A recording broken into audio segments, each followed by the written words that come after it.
बेआईन मद कारबार विरोध में नुआपड़ा अबकारी विभाग पक्षर गुरुवार धमराबंधा थाना अंतर्गत खलना आमनरा और टोरा ग्राम चढ़ाऊ कर नुआपड़ा अबकारी रेंजर अबकारी निरीक्षक हीरावती थाटी नेतृत्व में अबकारी कर्मचारी मैंने चढ़ाऊ परिचालना करते। चढ़ाऊ समय मोट 45 लिटर अन्य राज्यर मद जबत कर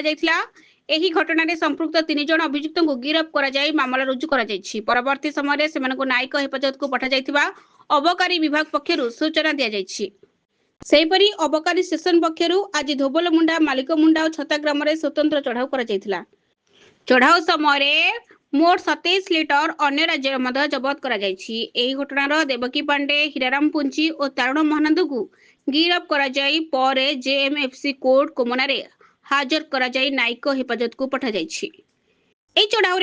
ओआईजी अलेख पटेल सहकारी उपनिरीक्षक अमरनाथ बिशोई एवं अबकारी कनेस्टेबल मलय बहालंग मोहन तांडी और रीतांजलि साबर सामिल थे।